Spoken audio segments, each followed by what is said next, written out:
Bonsoir à tous, c'est un plaisir de se rencontrer à quelques jours de Pessah avec du Hametz en plein dans la maison, pour ceux qui font le ménage. C'est toujours quelque chose de sympa. De toute façon, c'est pas nous qui nettoyons, vous savez. Bravo à ceux qui ont organisé ce cours. Pour le Fouach Shlema de Myriam Batzari, ainsi que tous ceux qui ont besoin d'une longue vie et bonne santé, pensons particulièrement à nos soldats, ainsi que les otages, bien sûr, la réussite, la guérison de tous les blessés, et pour le bien-être de tous les peuples juifs.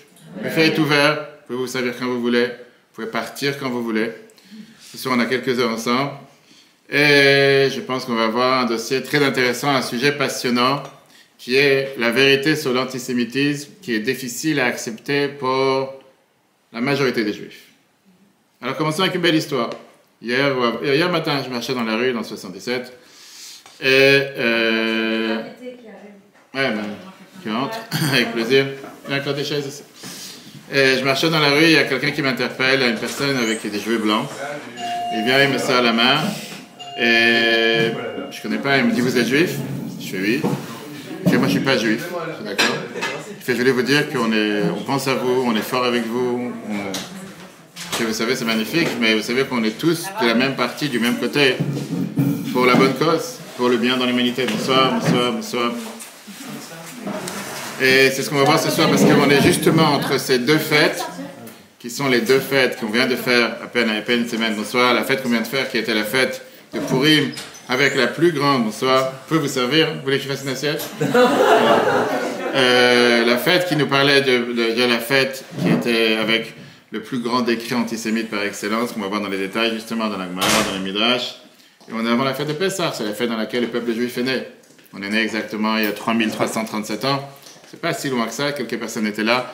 Mais au final, les gens parfois, ils ont tendance à penser que c'est un problème d'aujourd'hui, un problème de la France, un problème de l'Europe.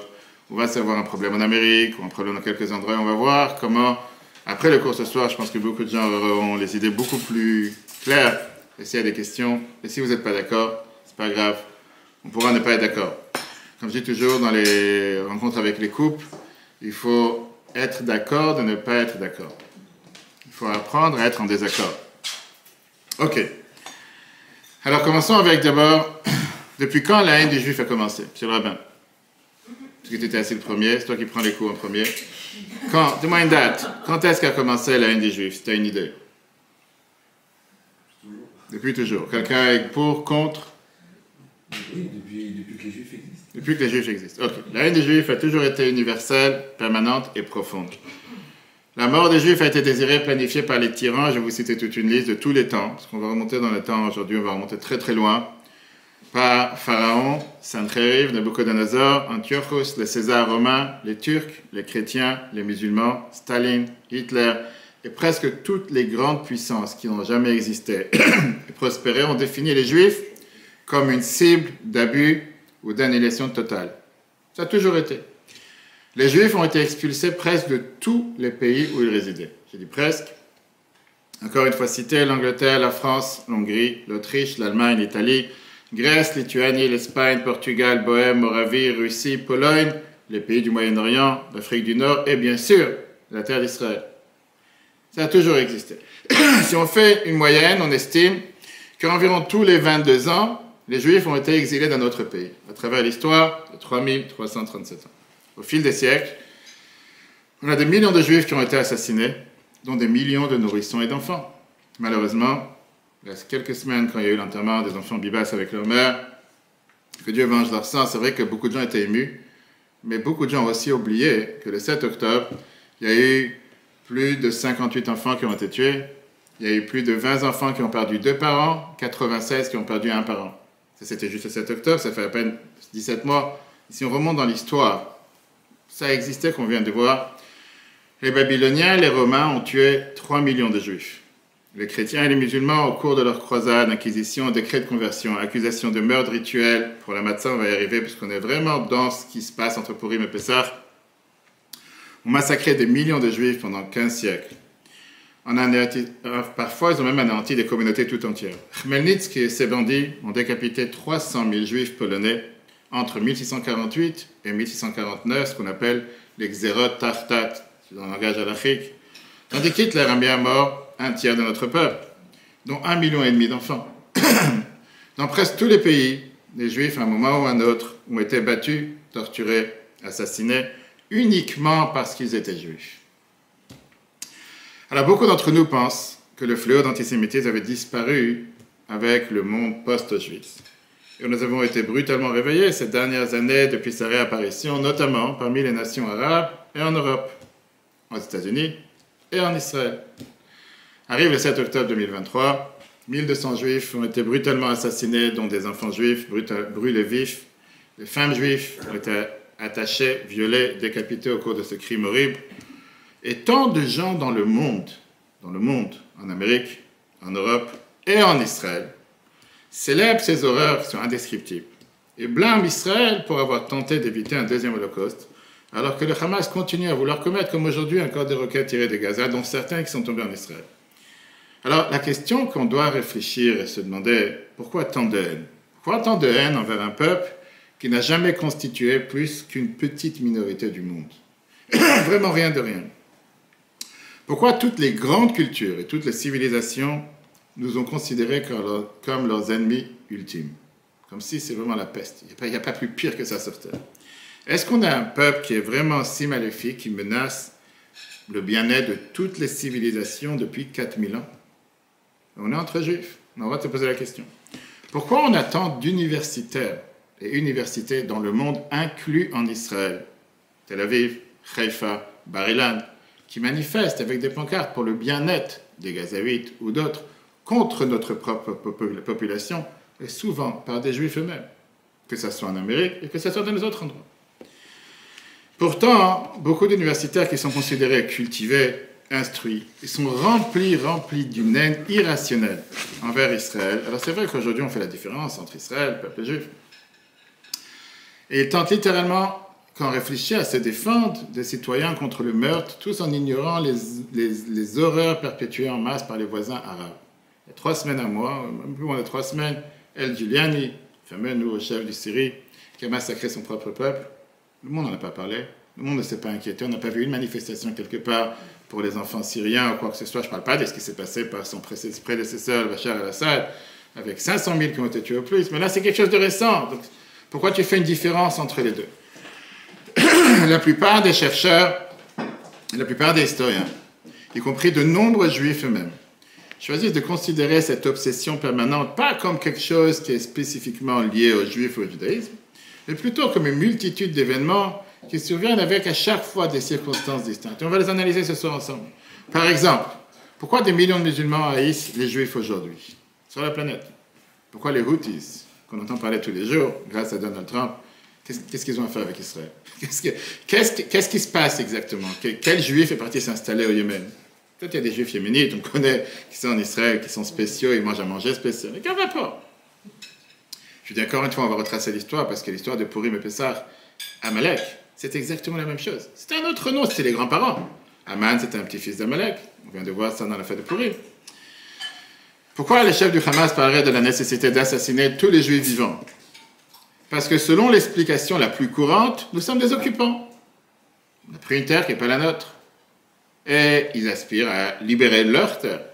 Si Israël accordait seulement aux Arabes l'indépendance et l'espoir, à ce moment-là, ce venin allait se dissiper. Alors regardons les faits. Et comme je sais qu'on a affaire avec des grands rabbins, dont le maître de maison, les maîtres de maison qui ont à chaque fois des preuves à l'appui, avant l'occupation en 67, pourquoi ils ont tué des juifs? Disons que le problème c'est 67. Pourquoi ils ont tué des juifs avant? Pourquoi 6 pays arabes ont tenté de détruire Israël à une époque où il n'y avait ni colonisation ni colons? Parce qu'ils vont nous dire, pendant la guerre d'indépendance de 1948, entre le nouvel État d'Israël et ses voisins arabes, des centaines de milliers d'Arabes ont fui leur foyer et se sont retrouvés dans des camps de réfugiés en Cisjordanie et à Gaza. Ces Arabes cherchaient à retourner dans leur foyer d'Israël d'avant 1967. Très bien. Alors pourquoi ils ont déclenché une guerre contre Israël en 1948? On est encore avant 1967. Créant ainsi par leur propre erreur le problème des réfugiés. Pourquoi ils n'ont pas accepté le partage de la Palestine, que c'est un nom qui a été donné par les Romains en 132, on parle ici à presque 2000 ans en arrière, par les Nations Unies, la réalité de l'existence juive dans leur pays ancestral. On est en 1948.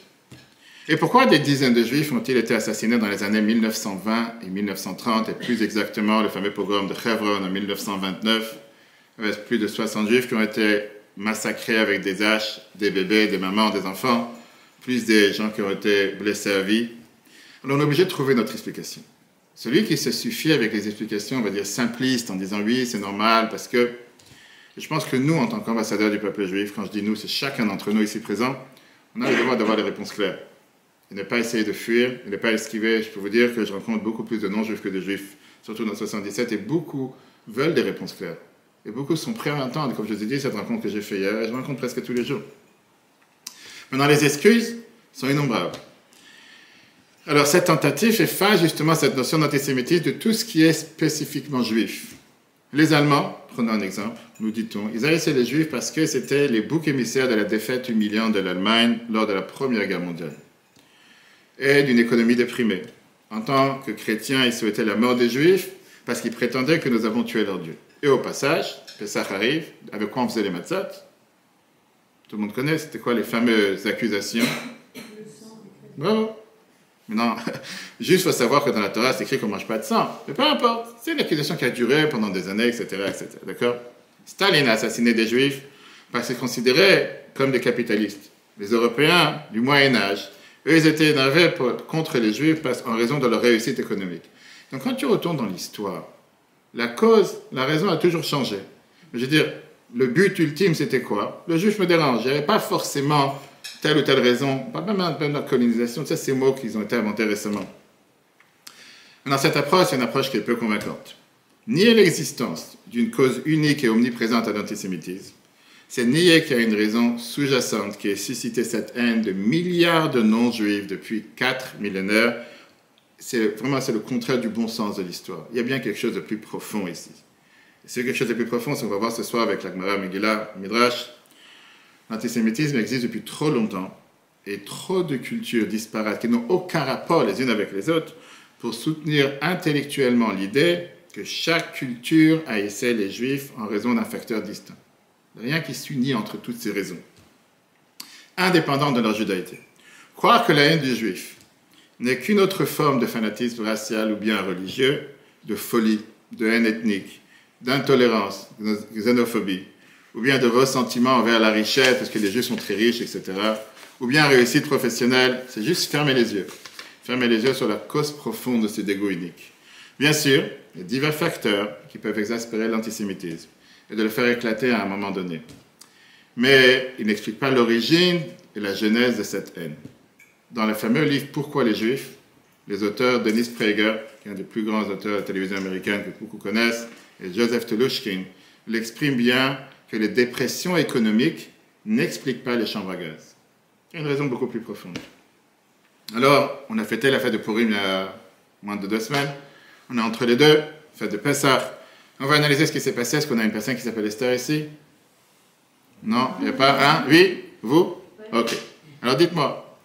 Racontez-moi. Hein? J'allais, tu n'aurais pas dû lever le doigt? Personne ne t'a obligé. Qu'est-ce qu'il y a? Je te tutoie, t'es marié? Oui. D'accord. Alors peut-être ton mari peut sauver l'affaire. D'accord. Comment tu t'appelles? Je dis trop de chance, je ne m'appelle pas Esther.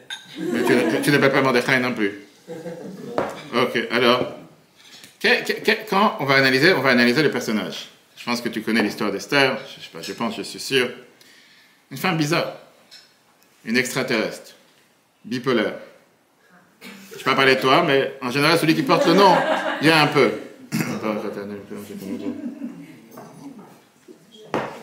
La fameuse histoire de Purim, je dis encore une fois, c'est comme tous les cours qu'on a à travers, d'ailleurs le cours il est enregistré, vous pouvez l'avoir après le replay sur torah.fr. On a toujours tendance à lire les textes rapides, on ne fait pas forcément attention à quelques nuances, on va s'arrêter sur 2-3 versets ce soir, avec l'explication de la Gemara du Midrash, et ça c'est un enseignement du Rabbi il y a exactement 60 ans, 1965, avant les manifestations de mai 68. Et on va voir que quand on analyse ces quelques versets, on a la réponse, avec bien sûr cette Gemara magnifique. Alors, cette histoire s'est passée il y a combien de temps? On vient de la fêter il y a 2 semaines, mais dans l'histoire, ça s'est passé il y a combien de temps? Qui peut me dire? Hein? Quelqu'un? 2300 2004, magnifique, presque, c'est bien. pour exterminer le peuple juif. Et cette fois, c'était une histoire bien placée, tu vois.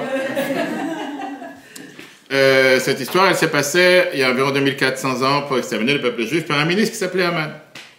Qui était Aman? Un petit-fils d'Amalek, qui était notre cousin. D'accord? Amalek, c'était un des petits-fils de Esav. Donc, si on veut, on a les mêmes cousins aujourd'hui, différents noms, différents... D'accord. Okay. Aman s'adresse au roi de Perse de l'époque, qui s'appelait Cyrus Achashverosh, et lui offrit une somme considérable en échange de la permission d'organiser la solution finale. Il souhaitait que tous les membres de la nation juive, hommes, femmes et enfants, soient mis à mort le même jour dans le monde entier, 127 pays. Il n'y a jamais eu un autre décret dans l'histoire pour exterminer tout le peuple juif en un instant. Qu'est-ce qu'il répondit Achashverosh à Cyrus? Chapitre 3, verset 11. L'argent, et il a dit, il est prêt à mettre 10 000 pièces d'argent. L'argent t'est donné, prends ton argent et le peuple juif est à toi pour en faire ce que tu veux. Ça, c'est ce qu'on s'est passé il y a 2 semaines, c'est ce qu'on a fêté. Dans cette interaction, elle paraît tout à fait incompréhensible. Parce que Cyrus Achashverosh était un antisémite aussi odieux qu'Aman. La Gemara nous dit qu'il était bête et idiot. Aman, il était peut-être un peu plus intelligent. Cyrus était un gardien de chevaux, rien d'intéressant. Pas comme Vashti qui venait de la dynastie de Belshazzar, le roi, etc. Maintenant, Achashverosh et Cyrus comme Aman, les deux cherchaient à aspirer à avoir un monde sans juifs. Pourtant, la Gemara, elle illustre ce dialogue entre ces deux antisémites avec un parabole. Et le Rabbi s'arrête sur ce parabole qui est magnifique, il faut entendre comment le Rabbi parle. Le Rabbi t'explique qu'il y a quelque chose qui n'est pas clair ici. On va voir ce parabole dans la deuxième partie. Dans le même livre, on continue ce dialogue entre deux antisémites. Mais comme je dis, si quelqu'un ne connaît pas l'histoire de Purim, mais ne pense pas qu'il y a 2400 ans, et il la lit, il peut penser que c'est une histoire qui se passe en 2025. Vous allez voir, on va analyser ensemble. Aman, c'est le premier ministre, grand et puissant de cet empire perse, et il fait une présentation courte, mais puissante au roi perse. Et on va voir comment on doit répondre. Comment Achashverosh, en le persuadant avec le succès d'adopter son plan de génocide juif. Je lis le texte, chapitre 3, verset 8. Il dit comme ça, il y a un peuple qui est dispersé parmi tous les peuples de toutes les provinces de ton royaume. Leurs lois sont différentes de celles de toutes les autres nations, ils n'observent pas les lois du roi.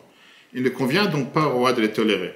S'il veut bien qu'il soit consigné, qu'il soit détruit, je paierai 10 000 talents d'argent pour qu'il soit déposé dans le trésor du roi. Ok, l'argument est simple. Le peuple juif, c'est des gens différents. Ils sont étrangers, des marginaux, un obstacle à la société normale, une menace pour votre royaume. Très bien. Ils ne s'intègrent pas au reste du pays, de la famille humaine. Et ils ont leur propre foi, ils ont leurs propres lois, qui à leurs yeux sont supérieures à celles du roi. Ils sont une nuisance. C'est un danger, un élément essentiel d'une société par ailleurs qui est harmonieuse et intégrée. Et donc, il faut s'en débarrasser. Ça, c'est le texte. Viens l'Agmara Megillah, page 13b, pour les rabbins qui suivent. Et l'Agmara te donne un rapport oral plus détaillé de cette présentation comme un a fait. Parce que ces quelques phrases ne veulent pas forcément dire. Il dit comme ça, ils ne mangent pas notre nourriture, c'est le mantaman. Ils n'épousent pas nos femmes. Ils ne se marient pas les leurs à nous. Ils gaspillent toute l'année à éviter le travail du roi, sous prétexte, aujourd'hui c'est Shabbat, aujourd'hui c'est fête, c'est Pessah. Et Aman, il évoque aussi les mauvaises habitudes juives. Ils mangent, ils boivent, ils se moquent du trône. Même si une mouche tombe dans un verre de vin de l'un d'eux, il jette la mouche et il boit le vin. Mais si mon maître, le roi, touche un verre de vin de l'un d'eux, alors là, il jette le vin à terre et il ne le boit pas. C'est la halakha qui dit que quand un vin qui n'est pas mevouchal, pas un non-juif, on ne rentre pas dans les détails, ce n'est pas un cours de kashrut, et peu importe, ils connaissaient les règles. D'accord? Maintenant, il continue en disant, les juifs se considèrent supérieurs à nous. Ils se démarquent toujours. Ce sont nos ennemis. Qui a besoin d'eux? Il a Noma, que vous avez certainement entendu parler en Israël, aux États-Unis, par exemple, démocrate américaine, ou bien Rima Hassan, ils n'ont pas inventé les mensonges. Ça a commencé depuis Aman. 2400 ans, ils reprennent les mêmes textes. Même si on ne peut pas les soupçonner d'être si intelligents que ça. 6 siècles après Aman, ces mêmes mots ils ont été repris par Philostrate, qui est un enseignant du IIIe siècle à Athènes et à Rome, les grands penseurs grecs, qui résume la perception du monde païen à l'égard des Juifs. On n'est pas en 2025, mais encore une fois, écoutons ce qu'il écrit. Les Juifs, écrit Philostrate, sont depuis longtemps en révolte non seulement contre les Romains, mais contre l'humanité. C'est une race qui a vendu sa propre vie à part et irréconciliable, qui ne peut partager avec le reste de l'humanité les plaisirs de la table, ni se joindre à leur libation, prière ou sacrifice. et sont séparés de nous par un gouffre plus grand que celui qui nous sépare de Sura au Bac, des Indes plus lointaines. On est monté au IIIe siècle, pour celui qui était présent, tu te rappelles? Le même argument sous cette forme haute sera répété des milliers de fois au cours de l'histoire. Encore une fois, Aman, c'était peut-être un des premiers, et ça continue. Le plus grand historien romain, Tacite, vivant au 1er siècle de notre ère, avait dit cette phrase à propos des Juifs, et je vous le cite, « Les Juifs considèrent comme profane tout ce que nous tenons pour sacré. D'un autre côté, ils permettent tout ce que nous abhorrons. Envers tout autre peuple, ils n'éprouvent que haine et inimitié. Ils s'assoient à l'écart pour les repas, dorment à l'écart, et bien qu'en tant que race, ils soient enclins à la luxure, ils s'abstiennent d'avoir des rapports avec des femmes étrangères. » Et il continue, un exemple qu'il cite pour décrire les conflits moraux entre les Romains et les Juifs mérite d'être souligné. Les Juifs considèrent comme un crime de tuer un nouveau-né. Pour les Romains, comme les Grecs avant eux, tuer les nourrissons handicapés mentaux et physiques. C'était la norme. C'est pas quelque chose que... Maintenir ces enfants en vie était inesthétique.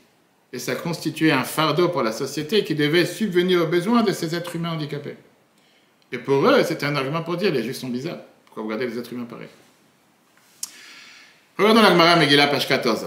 Voilà le parabole que la Megillah, la Gemara nous donne. La Gemara te dit comme ça. Aserus et Aman, ils sont en réalité comparés à deux hommes. L'un possède, je vous lis les phrases de la Gemara, l'un possède un tas de terre dans son champ, et l'autre, il possède un fossé. Le propriétaire du fossé se dit, comment je souhaiterais que le propriétaire du tas me le cède contre de l'argent afin que je puisse combler mon fossé. Et le propriétaire du tas se dit, comment je souhaiterais que le propriétaire du fossé me cède l'usage de son fossé afin que je puisse enlever le tas de terre de mon champ et le déverser dans son fossé. Un, il a un tas, l'autre, il a un fossé, chacun, il cherche à utiliser l'autre. Un, il veut remplir son fossé, l'autre, il veut se débarrasser de son tas. Au bout d'un certain temps, raconte la Gemara, ces deux hommes se rencontrent à mi-chemin. Le propriétaire du fossé dit au propriétaire du tas, vends-moi ton tertre. Et le propriétaire du tertre répondit, s'il te plaît, prends-le gratuitement.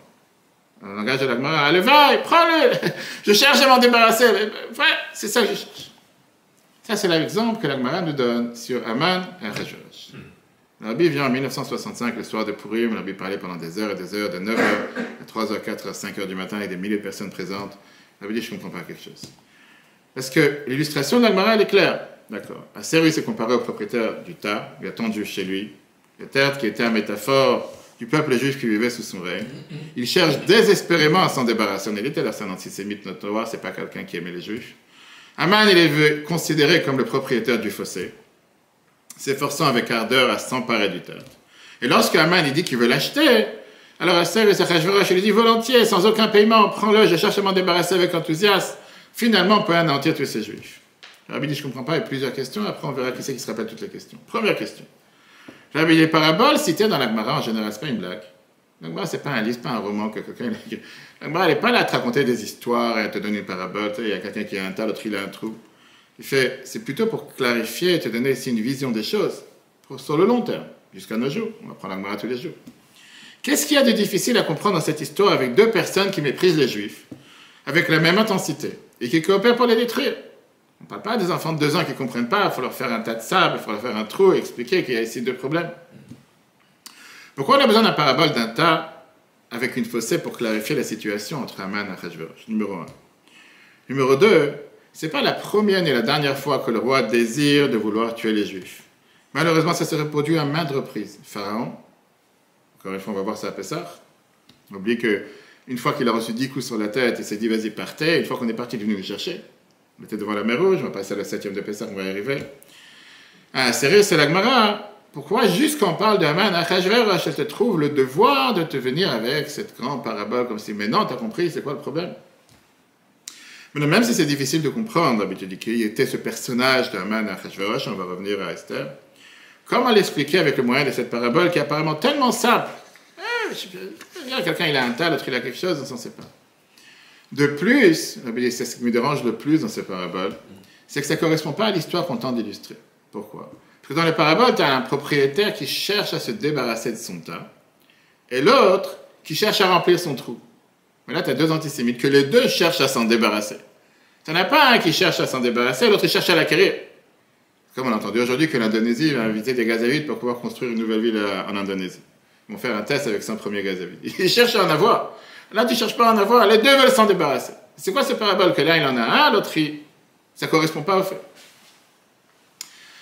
Alors, qu'est-ce que le Talmud essaie de transmettre ici à travers cette parabole? C'est la réponse du pourquoi.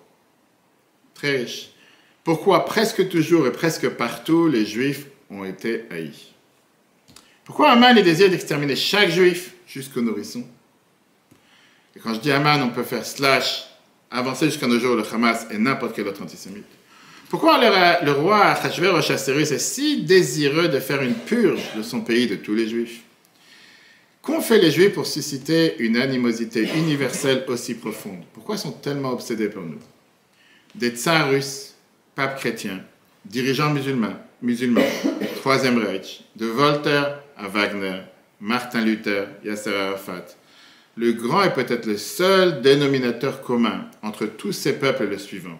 Le juif suscite le plus grand dégoût. Mais pourquoi? Qu'est-ce qu'il y a de spécial? Qu'est-ce qu'il y a sur un nez juif ou sur une tête juive, qui soit séfarade, ashkénaze, lubavitch, religieux, non religieux, kibbutznik, sur la frontière de Gaza, ou qui soit le plus religieux dans l'armée ou pas? Quelle différence? Comme ce vieux juif Moshe Oren qui a été tué hier matin dans le nord, alors qu'il n'a rien demandé, qu'il n'a rien fait de mal, tué par un arabe israélien qui a décidé ce jour de venir, d'arracher l'arme d'un soldat, de poignarder les soldats, de le tirer dessus. Grâce à Dieu, il s'en est sorti ce matin, il est revenu à la connaissance, et que Dieu lui envoie une longue vie, bonne santé parmi tous les autres. Et malheureusement, ce vieux juif de 87 ans qui se fait tuer dans cette... Quel rapport? Qu'est-ce que... Et comme j'ai dit, c'est cette question qui est peut-être l'une des plus grandes questions de l'histoire, que le Talmud essaie de nous confronter avec ce petit passage, et te donner la réponse. Je viens à la Gemara. Le Talmud nous dit que l'antisémitisme considère les Juifs comme un monticule. L'antisémitisme nourri par de nombreux non-juifs, à travers l'histoire, considère le Juif comme un étranger dans l'histoire du monde. Un parasite étranger, ça s'appelle un monticule, qui entrave la libre circulation et le plaisir de vivre dans son verger. Le Juif irrite avec une certaine manière, sans même savoir pourquoi. Cet antisémite se sent mal à l'aise en sa présence. Le Juif est un monticule qui n'a pas sa place ici. Le Juif peut tenter de tout faire pour apaiser l'agacement que l'antisémite éprouve à son égard. Il peut tout faire pour éclipser sa judaïté. Il peut tout faire pour paraître comme un non-juif. Il peut même faire la chirurgie esthétique. Il peut faire ce qu'il veut, ça ne marchera pas. Mais c'est généralement en vain. Tant que le Juif est en vie, il restera aux yeux de nombreux non-juifs un monticule qui est irritable et encombrant. Alors pourquoi? Pourquoi ils ne peuvent pas tout simplement nous considérer comme un autre groupe ethnique qui fait sa vie, qui ne dérange personne, qui fait sa vie, qui laisse vivre les autres, faisant ce qu'il veut? Ce fanatisme grossier, dit la Gemara, naît d'un espace beaucoup plus profond et plus subtil dans la conscience de l'antisémite. Aujourd'hui, on fait de la psychanalyse, je sais qu'on a plusieurs psychanalystes ce soir, non, on n'a pas de psy parmi nous. On fait de la psychanalyse, qu'est-ce qui se passe dans leur tête? L'existence juive a ouvert un fossé, un vide, au cœur de l'humanité. Et tout non-juif, d'une manière ou d'une autre, est conscient de ce vide. Ce qui le pousse parfois à regarder le juif, soit avec admiration et affection, soit avec haine et repulsion, soit avec un mélange de deux, quand ça l'arrange. On va voir les détails. Vient la Gemara Shabbat 89a. On nous dit la fameuse phrase. Qu'est-ce que ça veut dire le mont Sinaï? On a reçu la Torah au mont Sinaï, si tu veux, la fête de Shavuot, mais on est sorti d'Égypte. Pourquoi? Pour recevoir la Torah au mont Sinaï. Qu'est-ce que ça veut dire le mot Sinaï? Quelqu'un a la réponse? Enfin, la Gemara te dit que le Sinaï exact signifie la haine. Le même mot. Ça s'écrit de manière différente avec un sin ou avec un shin. Sinaï, Sanoui qui veut dire la haine. Gemara Shabbat 89a te dit le Sinaï est la montagne du Sinaï. C'est ce qui a donné naissance à la haine des Juifs. On va fêter la semaine de Pessah, dans 2 semaines le Seder. C'est là qu'a été créé l'antisémitisme. Depuis qu'on a reçu la Torah au mont Sinaï. Que tu veuilles ou pas. On a reçu la Torah, l'antisémitisme a été créé. Ok, qu'est-ce que ça veut dire? Il y a 3400 ans, pour être exact, 3337 ans, au pied d'une montagne isolée, le peuple juif a reçu un don qui a transformé sa vie et son destin pour l'éternité. Rappelons-nous d'où on vient. Oui, on est tous des étrangers. La Torah te dit, t'as pas le droit de te moquer des étrangers ou des convertis, parce qu'on était des convertis en Égypte, on n'était pas forcément juifs. En sortant d'Égypte, on ne méritait pas de sortir d'Égypte. On était exactement les mêmes idolâtres et on en passe. Mais au final, d'où on vient? Tu peux prendre qu'un juif soit religieux, laïque, assimilé. Cet instant imprégna la vie juive d'une richesse et d'une noblesse unique. On a le droit d'être fiers de qui nous sommes. Le don de la Torah inculqua à la vie juive une immense responsabilité morale et spirituelle, tout en offrant à cet esprit juif, et à la famille juive, et à la communauté juive, riche comme pauvre, un avant-goût du paradis. Le quotidien juif s'imprégna d'une profondeur, d'un sens, d'un but, né de l'appréciation du divin présent dans la vie, l'amour, la famille, la douleur, les valeurs, l'argent, dans tous les domaines. Lorsqu'un non-juif rencontre le juif, il est consciemment ou inconsciemment frappé par une grandeur d'esprit, une profondeur de vie, une résonance d'éternité et un écho du divin. Difficile à décrire, mais c'est très palpable, il le ressent. Il y a chez les juifs et chez le judaïsme quelque chose qui est plus grand que nature, et le non-juif le ressent. Parfois, plus intensément que le juif. Parfois, on a dans des couples mixtes, enseignement à 80%, je parlais avec quelqu'un couple la semaine dernière, ce matin ou hier soir, que parfois le non-juif se sent beaucoup plus proche du judaïsme que le juif qui est dans le couple. Il sent qu'il a une attirance envers le judaïsme, il a cette passion. La présence juive, interpellant le monde par un appel de Dieu moral, infini et vivant, a ouvert un trou, un fossé, un vide mental et émotionnel au cœur de l'humanité, inspirant à la plénitude, à la richesse de la vie que la Torah a donnée aux Juifs. Le peuple juif a ouvert cette profonde blessure dans la civilisation, lui permettant de faire l'expérience de son propre vide. Rappelons-nous encore une fois le parabole que la Gemara nous a donné. Au Sinaï, au mont Sinaï, le peuple juif a redéfini la vie par l'idée qu'il y a un Dieu unique, ce qu'on appelle un Shem Echad, que la majorité de l'humanité croit en Dieu, il faut savoir, tous ceux qui croient dans la Bible, etc., qui impose des exigences morales à toute l'humanité. Au mont Sinaï, la nation juive est devenue la cible de la haine de ceux qui ne pouvaient pas pardonner aux Juifs d'avoir créé ce vide, né d'un sentiment de culpabilité inférieure face à une vie vide. Une vie qui est vide, une vie immorale, lorsqu'on blesse son prochain ou lorsqu'on saute au dévouement. Des concepts tels que le droit humain fondamental, l'idée que les malades et les personnes âgées doivent être soignées et non assassinés ou laissés pour compte. L'idée d'une société qui aide les pauvres, les défavorisés, sont difficiles à accepter pour le barbare. L'idée selon laquelle nous sommes tous responsables devant un Dieu moral, qu'il existe le bien et le mal, des limites au pouvoir et que chacun de nous a un devoir de justice, est toxique pour l'humain animal qui chérit la jungle morale. Ainsi, la réaction non juive à ce fossé, à ce vide, et à la culpabilité révélée par le judaïsme, par les juifs, est apparue, et apparaît encore sous deux formes différentes. Maintenant, on va faire de la psychanalyse de quel type de non-juifs on rencontre dans la vie. Il y a deux réponses à la culpabilité morale. De nombreux non-juifs, issus de diverses religions et cultures, ont réagi en élevant leur mode de vie à un niveau supérieur. Et la majorité des civilisations sont basées sur les valeurs de la Torah, même s'ils ne le disent pas ouvertement.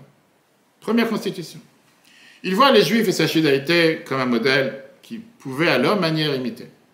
Ils ont apaisé leur sentiment de vide et leur culpabilité morale en créant un système de vie et des valeurs sacrées dans la vision du monde de la Torah. Même s'ils ne disent pas que c'est la Torah, mais ça rejoint la source.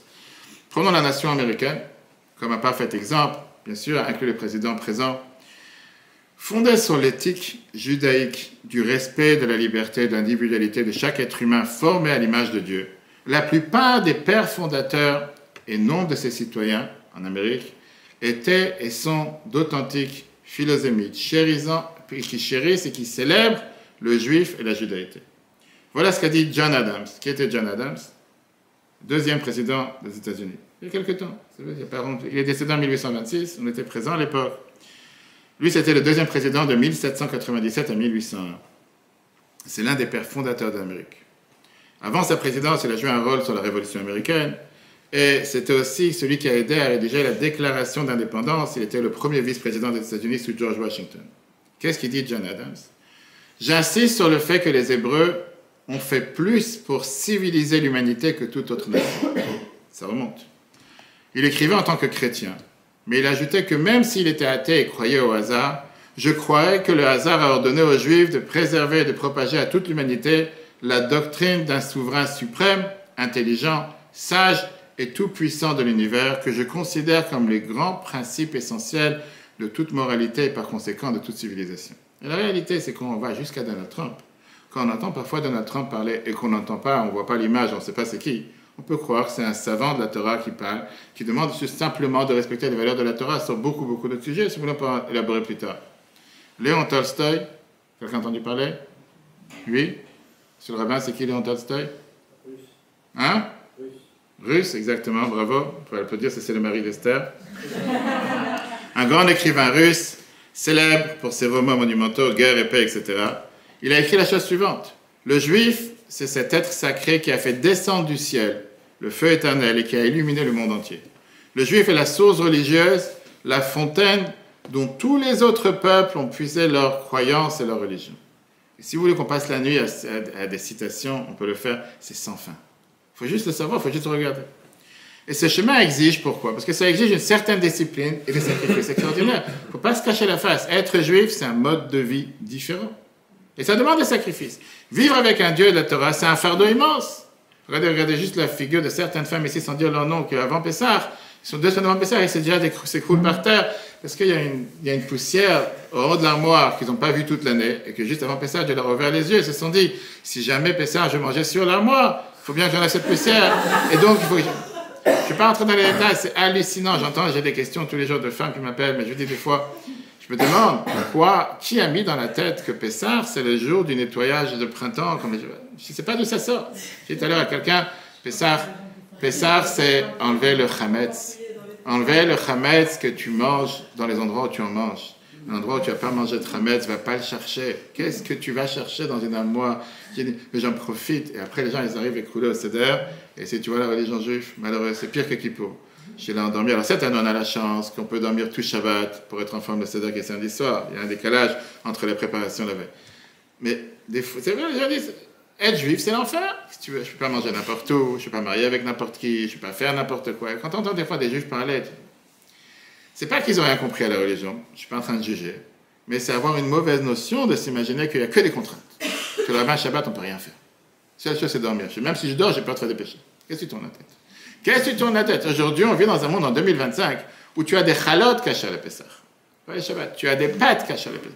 Qu'est-ce qu'il y a des choses que tu n'aurais même pas rêvé dans les plus pires... Et les gens se forcent à les acheter. Après, tu dis, monsieur le rabbin, j'ai payé 20 € une boîte de 350 grammes de gâteaux. Ils n'ont ni goût ni odeur. Que je ne sais même pas quelle bénédiction faire dessus parce qu'il n'y a pas de farine. Mais comme c'est écrit caché à la Pessah avec 3 tampons, je suis sorti avec une facture, 1000 €, j'ai un petit sachet. Et qui t'a demandé de le faire? Et pourquoi ça existe? Parce que les gens les achètent. Pourquoi pas? Les gens, ils se disent... Et c'est vrai que quand quelqu'un veut regarder le judaïsme de l'extérieur, il se dit c'est un fardeau immense. Il s'agit de remettre en question son ego, sa paresse, son égoïsme, de renoncer à nombreux instincts, de nombreux désirs, nombreux convoitises, nombreuses dispositions naturelles. Bonsoir. C'est gratifiant, c'est épanouissant, mais c'est difficile. Et malheureusement, la plupart des civilisations, la plupart des cultures qui sont non-juifs, du passé surtout, ils ont opté pour une méthode beaucoup plus facile, beaucoup plus instinctive pour combler leur fossé mental ou psychologique. Débarrassez-vous du monde juif, il disait, et le vide disparaîtra.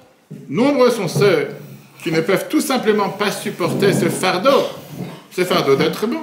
Cependant, lorsqu'ils agissent mal, ils ne peuvent pas plus faire face à ce sentiment de culpabilité. Malgré tous leurs efforts et tout ce qu'ils peuvent essayer de faire, ils ne parviennent jamais à se libérer de cette moralité absolue citée dans la Torah. Coincés dans cette situation entre les deux, les gens, avec leur frustration croissante, se retournent contre les Juifs, qu'ils perçoivent comme l'incarnation de la conscience collective de l'humanité. Au fond, ils savent que le judaïsme a raison. Mais c'est trop difficile de l'accepter. Parce que si le judaïsme a raison, ça veut dire que moi je suis nul. Ça veut dire que moi je suis extraterrestre. Ça veut dire que moi je ne fais pas les choses comme il faut. Le Rabbi t'explique, ce Purim 1965, ça c'est l'âme de l'antisémitisme. Ça c'est le cœur du problème. C'est une forme de ressentiment et d'hostilité dirigée par la cause d'un profond vide dans la vie. Adolf Hitler, que Dieu efface son nom, a un jour déclaré que sa mission c'était de détruire le Dieu tyrannique des Juifs et ses 10 commandements vivifiants. Ça c'est ce qui dérangeait. Pourquoi il y a eu un Dieu qui a existé et qui a donné une telle moralité à l'humanité? Hermann Rausching, qui était le confident personnel d'Hitler, mais il abandonna le nazisme, et tenta d'alerter le monde libre sur l'ampleur et le danger de la menace nazie. Il écrit la chose suivante. C'est contre leur propre prophète insoluble d'êtres humains que les êtres humains les plus faibles et les plus vils se révoltent contre l'antisémitisme. Et quand on regarde aujourd'hui, pour ne pas citer quelques politiciens français, qu'ils ont tellement rien dans la tête, et quand tu vois, c'est des gens qui sont tellement vides, qu'ils n'ont aucune idée, qui ne savent pas confronter les vrais problèmes, c'est tellement plus facile de s'apprendre aux juifs. Néanmoins, le judaïsme, avec l'hellénisme et le christianisme, je continue ce que dit Hermann Rachim, est une composante inaliénable de notre civilisation chrétienne occidentale. L'Éternel appelle au Sinaï contre lequel l'humanité se rebelle sans cesse. C'est le confident d'Hitler. Ça signifie que l'antisémitisme n'est pas seulement un problème juif, mais c'est surtout un désastre pour tout non-juif, moral et honnête.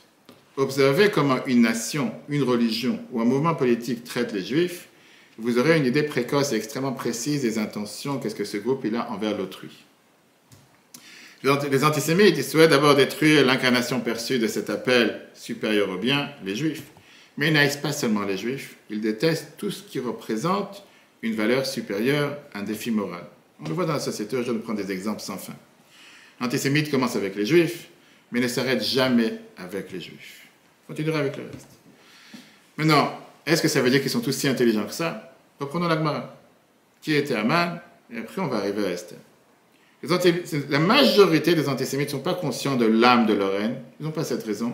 Certains, comme Achashverosh, que la Torah nous dit que c'était un roi bête et idiot, ne percevaient que la dimension extérieure, voyant les Juifs comme un tertre, comme un tas qui dérange et gêne. Ils ignorent les motivations profondes de leur haine. Haman, en revanche, était quelqu'un qui était beaucoup plus, on va dire, beaucoup plus rusé. Il était conscient de cette vérité.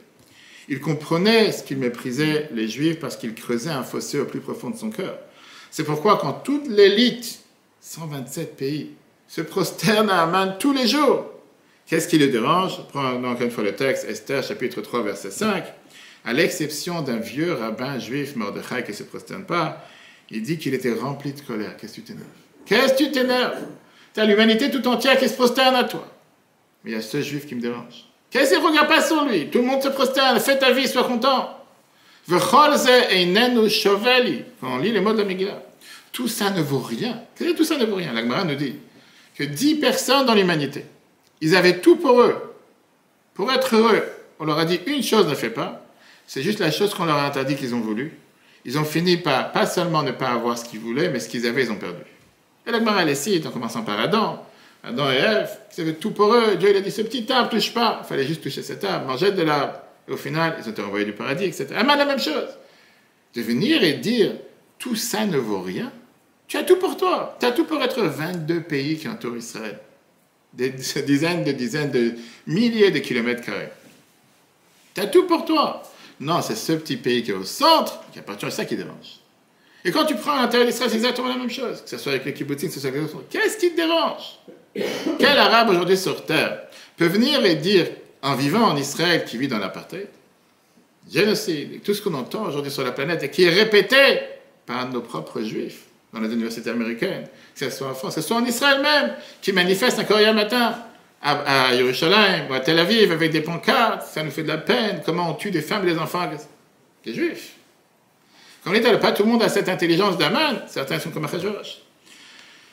Quand on imagine des milliers de personnes devant nous qui se prosternent chaque jour, à l'exception d'un vieil homme juif religieux avec une barbe blanche. Quelle surprise! Pourquoi Haman, il est tellement perturbé à la vue d'un juif obstiné qui refuse de se mettre à genoux devant lui? Parce qu'Haman, le plus profond de lui-même, savait que Mordechai a raison. Il savait que son comportement résonna profondément en lui. Il savait que ça révèle la vérité. Haman n'est pas un demi-dieu. Peut-être tout le monde se prosterne parce qu'ils ne réfléchissent pas avec leur tête, mais n'est pas un dieu. Alors il s'approche d'Achashverosh et il lui dit, j'ai un fossé dans le cœur. Rappelons-nous le parabole de la Gemara. Que je ne peux plus supporter. Je dois me débarrasser et débarrasser le monde de la présence juive. Achashverosh, qui est beaucoup moins intelligent et complexe, il dit, génial, les juifs, pour une raison ou une autre, ont toujours hérité. Pourquoi? Je ne sais pas. Qu'est-ce qu'on fait là-bas? Et quand, je vous dis la vérité, je fais plusieurs fois avec des, je n'aurais même pas dit des antisémites, des gens que je rencontre, qui répètent ce qu'on leur dit dans les médias. Tu commences à dire, tu sais quoi, viens, on a une discussion 5 minutes, calme, froid. Je veux dire, essayons d'analyser ensemble. Et quand tu commences à 2-3 questions, il n'y a plus de réponse. Parce qu'ils répètent ce qu'on leur dit dans la presse du matin jusqu'au soir. Et je pense que c'est notre devoir, on verra à la fin, en tant que juifs, et fiers de l'être, de répondre et de donner les réponses. J'ai un fossé dans le cœur quand il va voir Achashverosh et il dit je ne peux pas supporter, je dois me débarrasser de la présence juive. Achashverosh qui est tellement moins intelligent et complexe, il dit peu importe, je suis plus heureux que quiconque sur terre. Si tu peux m'éloigner cette maudite terre qui a de ma présence, viens s'en débarrasser. Alors quelle est la solution? L'histoire a prouvé que apaiser et faire preuve de complaisance envers ceux qui nous haïssent ne remplacera jamais leur haine par un amour. Ça n'a jamais été et ça ne le sera jamais. Les erreurs qu'Israël a fait les derniers 50 ans, on avait tout un cours qu'on peut voir sur le Torah.fr depuis la guerre de Kippour, en voulant donner tel territoire et tel terrain et se retirer du Liban et se retirer de Gaza. Et plus on va se devenir plus petit et plus on va faire au sang d'Israël un État qui n'est pas un État, ça ne marchera pas. Pourquoi ça ne marchera pas? Parce que ce n'est pas ça la cause. Parce que l'animosité est trop profonde pour se transformer par de l'argent ou par l'apaisement. Ça peut être difficile à accepter, mais le véritable anti-juif, il est animé par des forces profondément puissantes. Pour lui, le juif perturbe le cœur de son existence. On peut se plier en quatre, ça ne changera rien. On peut raccourcir son nez, on peut s'assimiler, on peut faire des compromis. Tout le temps que nous serons en vie, les antisémites ne resteront pas inactifs. Nous ne pouvons rien faire ni pas faire pour changer l'antisémitisme. Parce que l'antisémite, c'est à lui de changer lui-même. Et bien sûr que ça passe par l'éducation. La bonne méthode pour faire face à la haine anti-juive sous toutes ses formes ne consiste pas à occulter ou nier sa judaïté ou le rôle unique du peuple juif dans l'histoire. Le non-juif ressent instinctivement et avec justesse l'altérité des juifs. Le non-juif perçoit instinctivement cette sainteté qui existe dans l'âme juive. Le non-juif nie cette sainteté lorsqu'il est embrassé par son judaïsme. Il déclare au monde quand un juif vient et dit « Je suis comme vous ». Yitzhak Rabin a rencontré Rabbi en 1972. Rabbi a rencontré tous les dirigeants d'Israël et c'est intéressant de voir dans la vidéo quand il sort du bureau du Rabbi, il raconte l'histoire. Il raconte dans sa... C'est connu que c'était quelqu'un qui a été aussi un homme de gauche avec Pérez qui ont orchestré les plans des accords d'Oslo que malheureusement aujourd'hui avec 30 années de retard, 30 années de recul, on remarque comment c'était la plus pire des erreurs qu'Israël a pu faire, avec toutes ces centaines de morts et milliers de blessés, et les bus qui explosaient, etc. Quand il est venu voir le Rabbi, il a dit « Je suis content que maintenant Israël n'est plus Am Levadad Ishkon, n'est plus un peuple solitaire. » La fameuse phrase que Bilam a dit dans le Chumash, que le peuple juif, c'est un peuple qui est solitaire parmi les nations. Le Rabbi dit « Je ne suis pas d'accord avec toi. Notre destin, c'est qu'on est, qu'on était et qu'on reste, et qu'on le sera éternellement un peuple solitaire. Qu'on veuille ou pas, on est quelque chose de particulier parmi les nations. Est-ce que ça veut dire qu'on doit être extraterrestre? Non. On est une lumière sur les nations. Mais de vouloir se dire on veut s'assimiler, qu'en Israël on puisse avoir et la Gay Pride, et les restaurants qui mélangeaient les viandes. Pour faire tout, quelqu'un m'a envoyé une photo d'un nouveau restaurant de 5 étoiles qui est ouvert à Tel Aviv avec une grande mezuzah à la porte, mais qui vend du lait et de la viande. Tu vois, on est comme tout le monde. Ça ne marchera pas, on ne peut pas être comme tout le monde. Tu peux tout faire pour vouloir être comme tout le monde. Tu ne seras jamais comme tout le monde. Et les gens ne t'accepteront pas en disant « Ah, lui, il est comme nous ». Malheureusement, ce qui s'est passé le 7 octobre, ce n'était pas forcément des gens qui étaient les plus religieux qui soient sur la frontière de Gaza. Au contraire, c'était des gens qui ont toujours aidé ces malheureuses populations en les soignant, en les amenant dans les hôpitaux. Et qu'est-ce qu'ils ont fait? Ils ont fait une différence. Ah, lui, il est religieux, lui, il n'est pas religieux. Lui, il est à la Nova, lui, il est à la synagogue. Aucune différence. Pour un juif, c'était un juif de 14 jours, un des bébés qui a été tué, à celui qui a 90 ans. Quelle différence? Alors, qu'est-ce qu'on peut faire pour y faire face? Tout d'abord, comme la Gemara nous dit, nous pouvons et nous devons nous protéger. On doit se protéger par tous les moyens possibles. On doit combattre avec cette haine, avec une détermination, et non avec des compromis. 75 000 camions d'aide humanitaire en 15 mois. Imaginez-vous un instant qu'on aurait fait ça avec les nazis. Du pétrole, du ciment, de l'essence, du manger, des vivres. Le fait qu'Israël a arrêté de le faire depuis 4 semaines, ça n'a rien changé pour eux. Tout va bien. J'entendais justement, c'était hier ou avant-hier aux Nations Unies, un des otages qui a été libéré qui parlait et qui disait « S'il y a une telle famine à Gaza, comment tous ces terroristes qu'ils ont fait, toutes ces manifestations tous les jours avec les quelques corps ou avec les détenus vivants qui sont tous tellement forts et tellement armés, tellement musclés. Il y a la famine depuis 15 mois. Parce que le monde nous vend que malheureusement ces malheureux n'ont rien. Ils n'ont tellement rien pour eux. Pour les otages, malheureusement, ils n'ont pas eu un quart de pita ou une demi-pita par jour. Ça, oui. Que la Croix-Rouge, ils étaient dans le feu rouge tout à l'heure. Je ne sais pas si peut-être ils sont attirés par le quartier. Mais quand je me dis, j'ai aucune honte, que quand aujourd'hui je suis interpellé par une personne, je demande, et les otages à Gaza, vous êtes partis les voir? Je dis, de voir aujourd'hui ces mensonges, mais on a le devoir de leur faire prendre conscience. Maintenant, la vérité, c'est que ces jeunes qui sont en général avec ces boîtes, ils n'ont aucune idée ni qu'est-ce que c'est, ni pourquoi, ni comment, ni qu'est-ce qu'ils font. On leur dit, va faire pour la bonne cause. Ok, Il fait le réfléchir, poser la question. Comment ça se fait qu'on peut être capable de donner... Et heureusement qu'Israël a arrêté. 75 000 camions, je ne sais pas si vous imaginez, tout le monde a vu les quantités. Comment tu veux gagner une guerre comme ça? Comment tu veux anéantir un ennemi? Se défendre, ce n'est pas avec des compromis.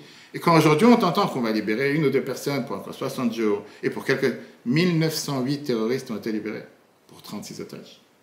Le rabbi a parlé de ça tellement de fois, que ce concept de vouloir ne pas faire comme Poutine a fait il y a 2 mois, libérer 25 pour 25. Cette conception dans laquelle on s'est mis qu'on va être humain, mais quand même.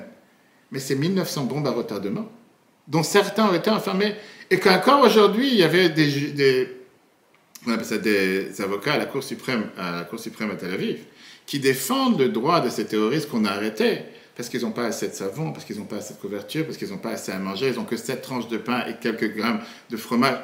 Dans quel monde on vit? Parce qu'on veut être humain avec ce qu'on ne veut pas être. Et c'est ce qu'on est en train de dire. La Gemara te dit, tu dois combattre avec une détermination, avec une résolution, avec pas seulement une dignité, mais une détermination inébranlable. Un ennemi, c'est un ennemi. On ne doit jamais esquiver ni faire preuve de faiblesse qui pourrait seulement enivrer nos ennemis à leur faire croire qu'ils pourraient l'emporter. Et c'est ce qui se passe malheureusement depuis 15 mois. Quand au départ on a dit on ne parle pas avec une organisation terroriste, aujourd'hui c'est devenu les grands personnages et les grandes organisations avec qui le monde entier se... Comment tu peux parler des gens pareils? Maintenant, encore une fois, ça, c'est pas parce qu'on a honte. On ne doit jamais avoir honte de qui nous sommes. On doit se défendre. Parce que c'est pas le fait que nous existons, c'est pas notre méchanceté qui déclenche l'animosité. C'est notre bonté et notre sainteté qui rend nos ennemis fous. Et Israël a le devoir de proclamer la vérité, que la terre entière appartient au peuple juif, parce que Dieu l'a donné à Abraham, c'est le premier rachid de la Torah. Et le rabbi a demandé à Netanyahu, il y a plus de 40 ans, quand il est parti aux Nations Unies, de repousser ce mensonge, que les dirigeants d'Israël doivent le dire haut et fort. Israël n'est pas là à cause de Balfour, n'est pas là à cause de 48, n'est pas là à cause d'Israël, c'est Dieu qui l'a donné au peuple juif, et c'est le premier rachid. C'est Shabbat. On va lire de Sefer Torah. On va lire la fin du Chumash Shemot, la paracha Pekudei. On va lire aussi la paracha HaChodesh. C'est quoi la paracha HaChodesh? Le devoir d'avoir un calendrier. On fait tout un cours dessus dans l'histoire qu'on peut voir sur le Torah.fr. Rashi, le premier Rashi de la Torah, vient et te dit, la Torah n'aurait pas dû commencer par Bereshit. La Torah aurait dû commencer par HaChodesh HaZelachem, la paracha qu'on va lire c'est Shabbat. Le fait d'avoir un calendrier, c'est la première mitzvah que Moshe donne au peuple juif. Avant de sortir d'Égypte, faites-vous un calendrier. Avant, ça n'existait pas. Pourquoi la Torah elle commence par Bereshit? Au début, Dieu créa les ciels pour te dire, si jamais il y a des nations du monde, Rashi a écrit ça il y a plus de 1000 ans, s'il y a des nations du monde qui vont venir, qui vont dire que vous êtes des bandits, vous êtes des voleurs, vous avez volé une terre qui ne vous appartient pas, sachez répondre que cette terre, c'est une terre qui appartient à Dieu, et Dieu l'a donnée à celui qui a envie de donner. Et Dieu l'a donnée au peuple juif, et c'est pour ça que c'est notre terre. Pas parce que les Nations Unies ont décidé de nous rendre quelque chose qu'on nous a volé en 48, pas parce que Balfour, pas parce que autre chose. Parce que ces arguments ne tiennent pas. Et plus important encore, notre premier et éternel devoir, c'est notre relation avec Dieu. Pourquoi? Parce que tant que nous sommes connectés au cœur de cette réalité, notre existence est garantie. Tenter d'éliminer l'antisémitisme en l'apaisant, en vain, c'est une guerre perdue. Quelqu'un m'a écrit ce matin sur Facebook, il y a un groupe anglais avec des touristes qui cherchent à venir en Europe. Il a mis une photo de Disneyland, il a dit, je ne sais pas si je viens à Disneyland, est-ce que je peux me marcher avec la kippa à Disneyland? Est-ce que je ne vais pas me faire attaquer? Parce que quand on entend dans la presse, qu'est-ce qui se passe à Paris?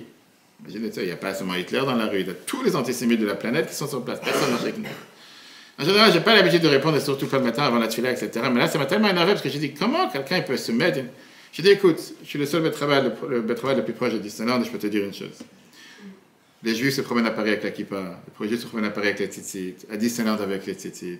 Il n'y a aucun problème pour les Juifs sur toute la planète d'être fiers de leur judaïsme. J'ai dit, mes enfants se promènent avec la kippa dans la rue, ils n'ont pas une casquette. Parce qu'il y a une personne qui a répondu oui, mais quand ma famille va en France, ils ont une casquette, c'est comme les Américains. Il faut forcément se cacher parce que le nez n'est pas juif, la figure n'est pas juive. Au moins, ils ont une casquette et c'est va ça.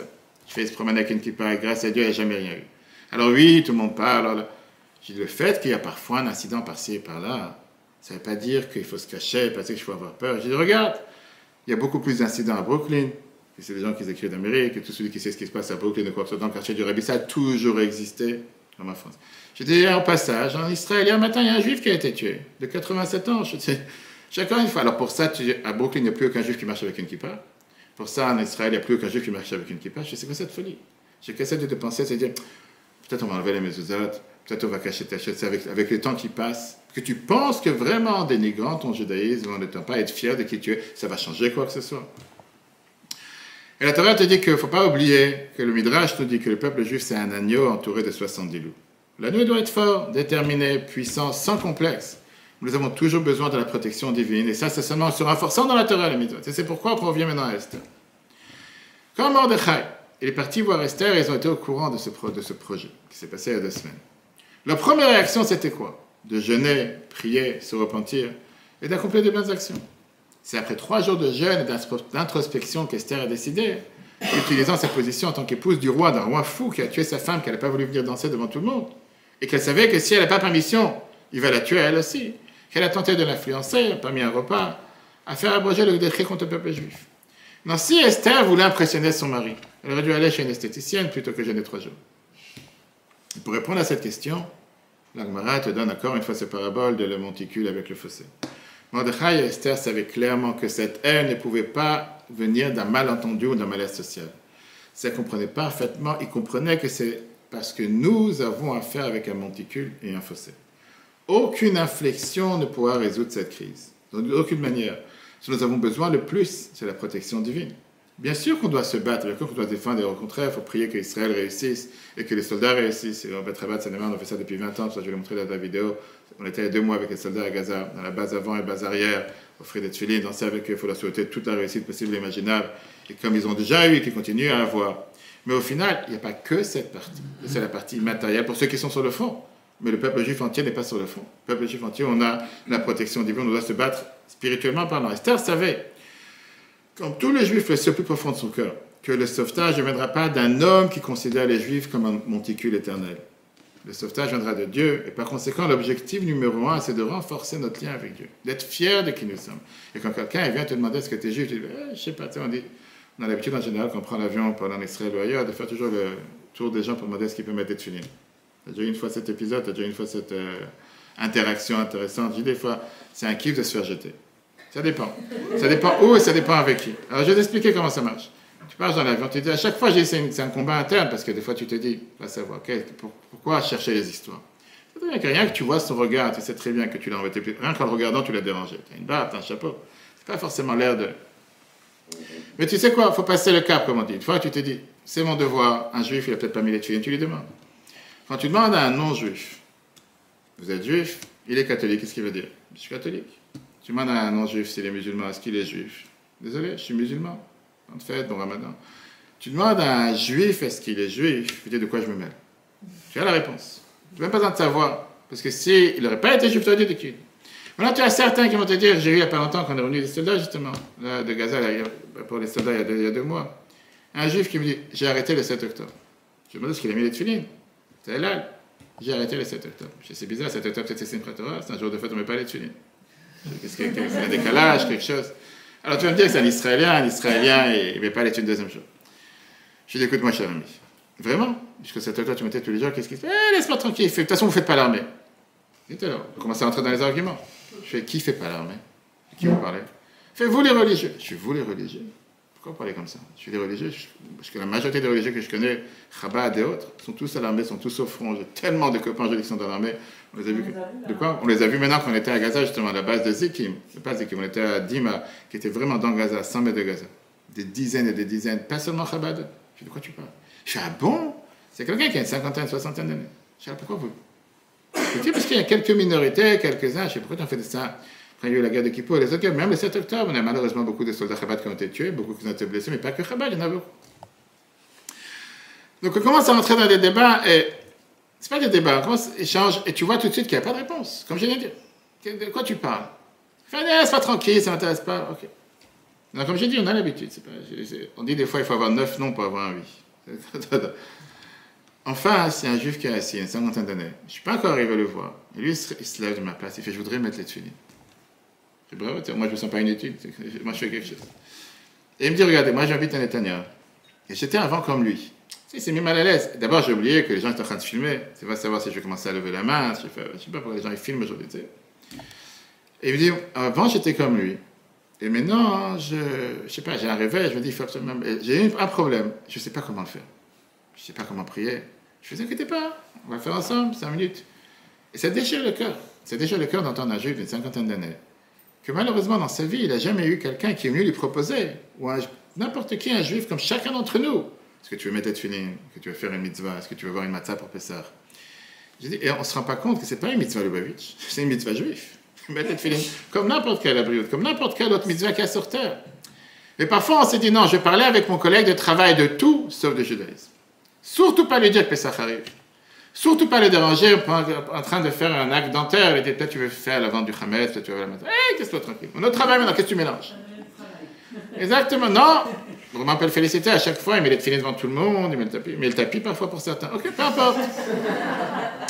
Mais la réalité, elle est que parfois on a honte en se disant non, mais on est au travail. Quel est le problème? Pourquoi ne pas aller voir un frère juif, une fille juive? Bientôt arrive la fête de Purim, la fête de Pessah. Et je ne vous cache pas, je rencontre énormément de juifs que parfois c'est juste le premier contact. Que juste tu as parlé, tu as réveillé sa neshama, tu as réveillé son âme. Il est ouvert, il est prêt à tout. Et parfois eux-mêmes te disent, c'est dommage qu'on ne m'avait jamais proposé ça il y a 10 ans, il y a 20 ans, il y a 30 ans. On a rencontré un soldat de Dimona, 22 ans. Les tefilines qu'on offre aux soldats, c'est des soldats qui n'ont pas de tefilines. Ce n'est pas juste qu'ils ont une troisième paire, quatrième paire. Ils n'ont pas de tefilines. Il y en a beaucoup qui n'ont pas fait la bar mitzvah, et des centaines de milliers malheureusement. Et ce qu'on offre chaque année, justement, à chaque fois, on reçoit la liste des commandants de base pour savoir ceux qui n'ont pas de tefilines, qui vont recevoir, et qui prennent sur eux de les mettre au moins une ou deux fois, à part le samedi, les mettre dans la semaine, Shabbat, etc. Okay. Ce soldat, il arrive. Et à chaque fois, on essaye d'échanger, parce que ça passe vite, on est dans les bases militaires, etc. Et chaque soldat qui vient, je lui demande, où sont tes tefilines? Tu n'as jamais eu de tefilines? Pourquoi? Comment? On est 2-3 minutes. Et lui, il vient et il dit, regardez, moi j'ai grandi ici en Israël, ma mère monoparentale. Quand ça arrivait à l'âge de la bar mitzvah, ma mère m'a dit, mon fils, tu fais ce que tu veux. Moi, je force personne. On est libre. La liberté, Pessah. Tu as envie, tu fais, tu as envie, tu fais pas. Je ne sais même pas c'est quoi. J'avance. Pas fait de bar mitzvah. J'arrive à 16 ans, je suis dans une école, je ne sais pas dans quel quartier il était, et je vois des juifs mettre ces boîtes noires. Je m'intéresse, ils sont bizarres. Moi, je ne suis pas comme eux. On avance. J'arrive 18 ans, je rentre dans l'armée, il dit. Et là, j'ai un copain de l'armée, il dit, viens mettre tes filets. Pourquoi pas? Tiens, un copain m'a tiré, je n'ai pas compris. Il fait ce qui m'a dérangé, c'est sa phrase, c'est enregistré. Fait que le rabbin de l'école, m'a jamais proposé, m'a jamais rien demandé. Il fait aujourd'hui, j'ai 22 ans. J'étais dans l'armée, dans les Milouim. Il fait, je suis tellement content, j'ai entendu que vous venez maintenant, qu'il y a un programme, il y a toute une fête qui est organisée pour Fête Filine. J'ai dit, il faut absolument que j'ai ma paire. Il fait, pourquoi je serais différent? Mais si on lui aurait demandé ça il y a 10 ans, si on lui aurait donné cette possibilité, on lui aurait donné cette chance, il aurait été totalement différent. Et là, on revient à notre première dame. Ça, c'est le rôle d'Esther. Parce que Esther, c'est pas juste une femme juive, c'est pas juste une... On voit que dans l'argumentaire, et ça aussi c'est important, Esther, dans cet argument qu'il y a eu avec Haman, quand Haman il est venu, il a fait son décret en disant « Mais c'est des gens bizarres, c'est des gens extraterrestres, c'est des gens qui ont leur propre loi. » On voit qu'à aucun moment dans la Megillah, il y a une réponse à ces attaques. À aucun moment. Vous pouvez prendre la Megillah, la tourner dans tous les sens, il n'y a pas. Et maintenant, Esther elle-même a été choisie, quand on réfléchit ce contexte qu'il y a eu de 4 ans pour choisir Miss Monde. Alors on a plusieurs Miss Monde ici, mais je ne sais pas si ça prend 4 ans pour choisir, je ne sais pas combien ça compte aujourd'hui, combien de temps il faut pour le nouveau concours, Miss Univers, etc. 4 ans de concours, 127 pays, je ne sais pas combien de femmes il y avait à l'époque. Il fallait vraiment trouver la fille juive du quartier, qui est la plus bizarre sur Terre, qui décide de se marier avec un antisémite notoire. 4 ans de contexte, et au moment où elle s'est mariée, il n'y a pas de complot, il n'y a rien. Le complot s'est déroulé 5 ans plus tard. C'est très bien que l'histoire de Purim commençait à la 3e année du règne de Achashverosh, comme on dit au début de la Megillah, jusqu'à la 12e année. C'est que quand les gens se disent, mais où est Dieu? Il n'est pas écrit dans la Megillah. Esther veut dire caché. Le voile. On ne parle pas de le voile. Caché. On ne voit pas Dieu. Il n'y a pas Dieu sur terre. Le 7 octobre, où il était Dieu? Facile à dire.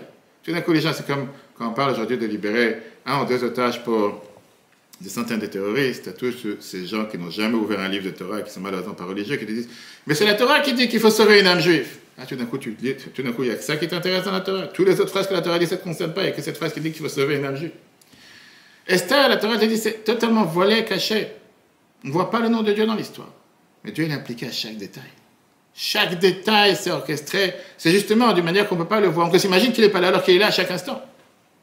Des années plus tard, 5 ans plus tard qu'elle s'est mariée, Elle vient, elle lui demande, en racontant l'histoire, et qu'est-ce qu'elle lui dit? Encore une fois qu'on analyse les phrases d'Esther. Si j'ai gagné la faveur de votre majesté, cela plaît au roi, que ma vie me soit accordée comme je demande, et que mon peuple, comme je le supplie, car moi et mon peuple, on a été vendus pour être détruits, massacrés, exterminés. Nous avions été vendus comme esclaves et servantes, je regardais le silence. La compensation en fait par notre adversaire est incomparable à la perte que subirait le roi. Elle essaie d'aborder le problème, qui est très intelligente, de deux angles, personnel et économique. D'abord, elle expose son identité juive. Elle n'a pas mis un voile. Ce n'est pas caché. Je suis juif, qui veut dire, moi je fais partie de ce peuple qui est condamné à mort. Et elle dit à Achashverosh en disant, si ça ne suffit pas, alors elle continue à discuter les dollars, les centimes. Puisqu'Aman il avait donné 10 000 pièces, elle dit, mais là on a tellement de gens qui pourront participer, qui pourront être esclaves, etc. Non, le roi qui ignorait jusqu'à présent qu'Esther était juif, il est furieux contre Aman. Il fait exécuter son ministre avec ses enfants. Et lors de les conversations ultérieures avec Esther, il accorde aux Juifs le droit de se défendre et le complot il est totalement transformé. Qu'est-ce qui s'est passé ici? Qu'est-ce qui a fait que dans cette phrase, Esther a réussi à faire changer le camp? Bien sûr, Dieu était présent, le miracle. Mais dans les faits, quand on lit la Megillah, qu'est-ce qui s'est passé ici? Qui peut me dire, pour ceux qui sont réveillés? Qu'est-ce qui s'est passé? Qu'est-ce qui a fait que la phrase d'Esther a tout changé?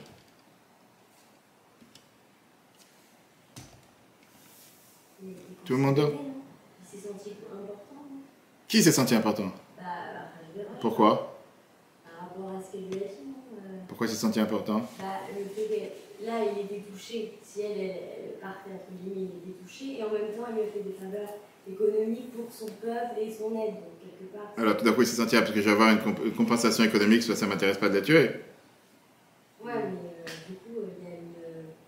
Enfin, je pense qu'en fait, il s'est senti à sa hauteur, mais entre guillemets, par rapport à ce que vous avez dit dès le début du cours, c'est-à-dire, je pense que c'est qu'il a été touché personnellement. Il y a quelque chose de plus. Si tu écoutes dans la phrase qu'elle a dit, c'est quelque chose de plus. Qu'est-ce qu'elle a fait, cette Esther? Qu'est-ce qu'elle a essayé d'achever? Encore une fois, Aman n'a pas plaidé l'extermination du peuple juif sur la base d'une passion juste haineuse, un venin qu'il avait à l'intérieur. Il a présenté un roi, un argument. Quel était l'argument? Que les juifs sont des créatures étrangères, qui sont des parasites, qui sont des extraterrestres, qui sont des séparatistes, qui n'acceptent pas l'autorité du roi, qui obéissent seulement à leurs ordres, etc. etc. Et qu'est-ce que Esther elle fait, qui est si intelligente? Et c'est l'exemple qu'elle nous donne. Maintenant, n'importe quel intelligent normal ne pouvait pas tolérer avoir une telle nation chez lui. Maintenant, si j'écoute l'argumentaire d'Aman, c'est correct. Il n'y a rien à faire ici. C'est une accusation lourde. Et le roi, il accepte, en conséquent, il fait publier ce décret qu'en une seule journée, exterminer tous les peuples juifs. Alors, comment elle contre une telle attaque? Comment elle peut contrer une telle attaque? Pourquoi, tout d'un coup, il a aboli ce décret?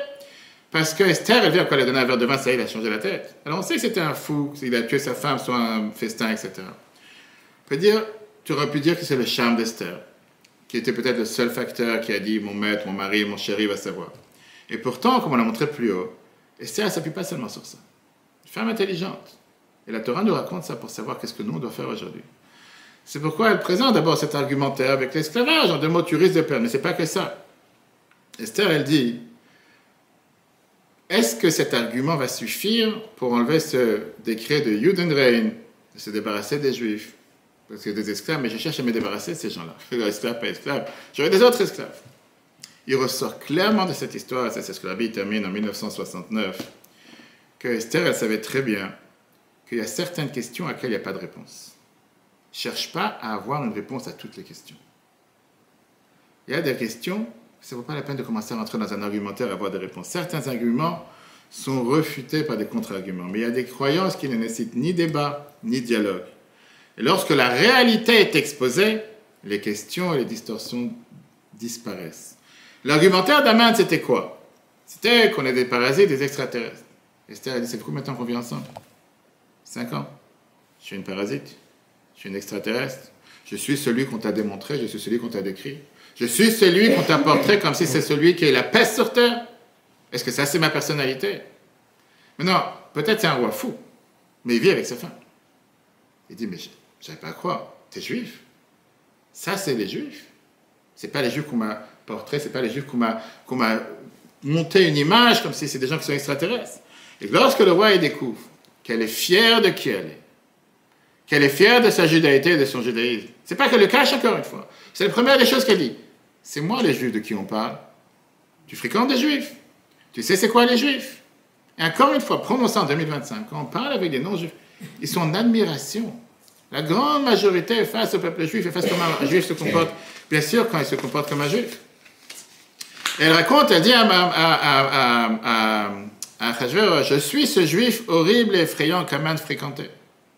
Regardez-moi, et vous saurez, qu'est-ce qu'un juif? Je suis le produit de ce peuple. Je suis l'incarnation de leur valeur et leur mode de vie. Le roi, il n'a pas besoin d'entendre un autre mot. Il n'a pas répondu à aucun des argumentaires qu'il a dit. Il a compris que le juif, c'est une bénédiction pour la société. Il a compris que c'est un modèle de pureté morale, de justice, de compassion, d'authenticité, d'amour. La dernière chose dont il devait se soucier, c'est le peuple juif et ses efforts. C'est les derniers qui me causent du tort. C'est les derniers que je voudrais m'en débarrasser. Au contraire, c'est la plus grande bénédiction pour mon empire. Et combien de non-juifs qui existent dans la société aujourd'hui l'ont compris? Et ils le disent ouvertement, sans gêne. En regardant Esther, le roi il a compris que cette nation étrangère qui vivait selon un autre code doit être respectée. Elle peut être différente, mais cette altérité élève les autres nations au lieu de les menacer. Le juif peut être différent, mais c'est cette altérité qui donne le pouvoir d'aspirer toutes les nations du monde à vivre et à aimer plus profondément, à trouver leur chemin vers Dieu, la vérité, la justice et la bonté. Et la finalité de tout ça, c'est que la leçon pour notre époque est tellement claire. Parce que combien de juifs parfois pensent qu'il ne faut surtout pas dire ce mot, que le peuple juif c'est une lumière pour les nations. Pour qui tu te prends? Pourquoi tu es si, avec un tel ego? Cette altérité du judaïsme, du peuple juif, que si jamais on va se rabaisser, on va s'effacer, on va gagner l'approbation du monde. Pourtant, les faits prouvent le contraire. L'assimilation, l'occultation de l'altérité du peuple juif n'a jamais apaisé l'antisémitisme. On a vu ce qui s'est passé le 7 octobre et ses suites. Malheureusement, des juifs qui sont totalement assimilés, laïcs, de gauche, ont été traqués avec la même haine que les juifs les plus religieux sans aucune distinction. Les juifs de Suse, qui était la capitale au temps d'Aman, ils étaient tous assimilés, ce que la Gemara Megillah, page 12a, nous dit. Pourtant, ça n'a pas empêché le vice-roi et le roi de Perse de croire que malgré tous leurs compromis, manger au festin pendant 180 jours, ce n'est pas un festin comme ce soir, kasher, mehadrin, chalak, bet Yosef, avec 20 étiquettes sur chaque paquet. C'était vraiment... La Gemara nous dit Kirtzon Ishvaïch, qu'est-ce que ça veut dire comme la volonté de chacun? Il y avait tous les goûts. Sucré, salé, cuit, cru, terre, mer, kasher, non kasher, chacun choisit ce qu'il voulait. Et on a vu à travers l'histoire que c'est pas en s'assimilant qu'on peut gagner quoi que ce soit. Pourtant, ça n'a pas empêché le roi et les vice-rois de croire qu'avec tout leur compromis et leur effort de ne pas vouloir apparaître ou être trop juifs, ils seraient toujours considérés comme différents et étrangers. Ce schéma s'est répété dans tous les milieux. Jamais dans l'histoire, l'assimilation a résolu le problème de la haine des Juifs. Les Juifs d'Allemagne étaient les plus assimilés et intégrés à la société. Et pourtant, c'est dans ce pays même qu'a éclaté la pire haine des Juifs de l'histoire. Les étudiants juifs de Harvard et Columbia University, l'année dernière, avec toutes ces manifestations, n'ont pas été distingués de ceux qui avaient une barbe ou un chapeau, ou qui avaient l'air religieux parce qu'ils mettaient leur tefilin. Ils ont été magnifiquement intégrés pendant des décennies. Et pourtant, ils sont devenus la cible de tant de haineux. Tout cela au nom de, soi-disant, la liberté et les droits humains. Alors la solution pour le peuple juif, et avec ça on termine ce soir, c'est pas de nier son altérité. Ça ne fonctionnera jamais. Au contraire, comme Esther, on doit être fier du mode de vie que nous avons. On doit être fier de l'étiquette morale que la Torah nous donne. Si on apprend à accepter cette altérité avec amour, plutôt qu'avec honte et culpabilité, ça deviendra une source d'admiration, une source d'inspiration pour l'humanité tout entière. Comme le disait le grand rabbin Sachs, Jonathan Sachs, grand rabbin d'Angleterre pendant plusieurs décennies, le monde respecte les Juifs qui respectent le judaïsme. Le monde, il est gêné par les Juifs qui ont honte de leur Dieu, honte de leur foi et honte de leur histoire. Pour ça me fait rire à chaque fois que je vais dans le cabinet dentaire, pour mettre des méthusales parfois, et des fois c'est des débats avec certains dentistes, pour ne pas dire, certaines personnes dans des bureaux. Tu n'as pas une manière comment tu peux creuser l'intérieur du trou, mettre un scotch par-dessus, essayer de faire en sorte qu'on pense que c'est un thermomètre si tu mets des lignes en dessus. Surtout pas. Et imagine-toi que le patient est assis dans la chaise et il a la tête levée, il va quand même regarder. Comment on peut faire? Vraiment? À tel point? Parce que tu prends les gens vraiment pour des idiots. Je pense vraiment que les gens ils pensent que le fait qu'il y ait un trou parce qu'ici il n'a pas fini la peinture, parce qu'ici il n'a pas fini. Tu penses vraiment que les gens sont si bêtes que ça? Et tu ne penses pas que les gens, ils n'attendent pas de toi, en tant que juif, qui parfois se disent « Mais c'est bizarre, je n'ai pas vu le thermomètre à la porte. » Je dis encore une fois, je dis que je rencontre. Je dis ce que je rencontre tous les jours, je ne suis pas un extraterrestre, je dis je ne vis pas à Jérusalem à Bnei Brak. Et c'est magnifique de voir le nombre de non-juifs qui sont en admiration et qui respectent les valeurs de la Torah. que parfois tu as une femme de ménage qui n'est pas juive, qui va s'inquiéter plus pour savoir si elle a mis une éponge dans les vieilles viandes ou dans les vieux laits, pour savoir si elle a mangé, elle va s'affoler, on devrait savoir, il y a une bombe qui va exploser, c'est pas ça qui s'est passé. Que le juif laïque qui va l'appeler, c'est trop tranquille, mais qu'est-ce qui te dérange? Je comprends pas, j'ai travaillé chez des autres juifs. Et là-bas, on m'a dit qu'il faut séparer les laits et la viande. Pourquoi chez toi, il n'y a plus... Ah, t'es un juif qui n'est pas juif, qu'est-ce qui se passe? On ne s'imagine pas qu'en voulant se faire passer pour comme tout le monde, on se fait pas seulement ridiculiser, mais au final, on ne se fait pas respecter. Et la dernière leçon, c'est qu'on ne peut pas contester le fait. Les juifs se demandent souvent quelle est notre voie à suivre, qu'est-ce qu'est le chemin à prendre, quel est le moyen de poursuivre notre continuité, notre réussite. Comment survivre et prospérer face à une telle adversité et une telle haine? Et la réponse, il suffit de regarder les peuples juifs, ne pas avoir la mémoire courte. 3300 ans d'histoire, on est le seul peuple qui est intact, dynamique, vivace, l'exemple sur la planète. En promenant tous les autres, l'Égypte antique, la Syrie, la Babylonie, la Perse, la Grèce, la Rome, ils ont tous disparu. C'était les grands empires. Peut-être ils sont sur Wikipédia une deuxième page, et peut-être c'est écrit, ils continuent à écrire leur histoire, parce qu'on ne sait pas qu'est-ce qu'ils sont été. 3300 ans, comment tu expliques?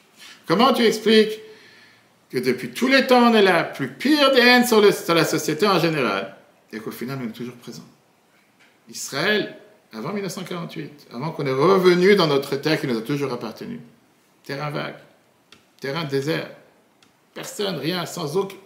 Regardez aujourd'hui comment tout se développe, chaque terrain, chaque terre que Dieu nous a donné, Gush Katif, on était avant dans Gaza, que personne n'en voulait, comment on a construit ce terrain? Et que depuis, malheureusement, qu'on a dû éjecter, renvoyer 10 000 Juifs de chez eux, ainsi de déterrer des corps, et qu'on avait dit que si jamais un missile allait tomber sur Israël, va savoir, qu'est-ce que c'est devenu? Avec l'argent qu'on laisse. La leçon, elle est, qu'est-ce qui a fait que le peuple juif a survécu et perduré? Historiquement, tous les Juifs qui se sont parfois pensés en se disant, on va totalement s'assimiler, on va totalement passer sous la masse, on va imiter tous ceux qui nous... Ils sont disparus de l'histoire. Alors que les Juifs qui sont restés attachés, si on est tous présents aujourd'hui, c'est grâce au sacrifice de nos parents, grands-parents, arrière-grands-parents, Europe de l'Est, Afrique du Nord, qui ont sacrifié leur vie pour rester juifs, rester fidèles aux valeurs de la Torah et des mitzvot. Ça ne peut pas être parce que j'ai un Chai ou parce que j'ai un Magen David que je me sens juif. Comme je dis à chaque fois, beaucoup de Noirs, Africains, Américains, ils vont avec des grands Magen David, ils ont des grands Chai, et ils ont sur les étiquettes Dieu est roi, et parfois ils ont des autres noms avec, mais peu importe, c'est pas ça qui fait que tu te sens juif. Pas parce que tu vas manger un couscous vendredi soir, ou tu vas... C'est avec les valeurs de la Torah et les mitzvot, et ça, c'est ce que Esther nous enseigne. On peut débattre autant qu'on veut sur la science, la sociologie, mais Esther, elle a dit à Achashverosh, je ne vais pas rentrer dans les débats, je n'ai pas de réponse à donner à toutes ces questions bizarres, juste regarde-moi. Regarde-moi en tant que juif. Est-ce que mes valeurs, est-ce que mon mode de vie, est-ce que ma manière de vivre te convient, oui ou non? Et si je suis ce qu'on t'a vendu, alors tu as raison de faire ton décret. Et comme il a vu que c'était totalement faux, il a annulé le décret. Quand on observe le peuple juif, on a les conclusions, et quand on voit comment Dieu nous a protégés depuis 3300 ans, on peut dormir tranquille le soir. C'est celui qui a des somnifères, on peut les prendre pour une autre cause, mais pas pour cette raison. Pas s'inquiéter, ne pas paniquer. Le peuple juif n'est pas né aujourd'hui, il disparaîtra jamais, comme l'antisémitisme disparaîtra jamais. Et alors, nos devoirs, c'est d'être une lumière pour les nations, comme je l'ai dit tout à l'heure. Je vais juste fermer le live pour ceux qui nous regardent sur Torah.fr. On peut passer aux questions. Et je pense que c'est une leçon magnifique, une leçon énorme qu'on apprend dans la Gemara, de ce merveilleux discours que la Bible nous enseigne. Important d'avoir les bonnes réponses et surtout, surtout être fier de qui nous sommes. Et je reviens à un point que je parlais tout à l'heure avec Sophie, justement, comment ne pas faire n'importe quelle chose qu'on fait dans la religion, avec, même si on ne dit pas, parfois en se sentant forcé ou se sortant esquive. Mais malheureusement, ma mère est juive, qu'est-ce que je te fasse? Pas le choix. Je suis obligé de faire Shabbat, je ne peux pas faire ce que je veux, je peux pas. Le cours, on va sur Torah.fr, je coupe le live et les questions. eTorah.fr, la Torah en live. Ce cours est proposé par eTorah.fr. Pour nous aider à continuer à diffuser les cours de Torah, vous pouvez faire même une petite contribution sur notre site www.etorah.fr dans l'onglet « Faire un don ». Retrouvez-nous aussi sur les réseaux sociaux.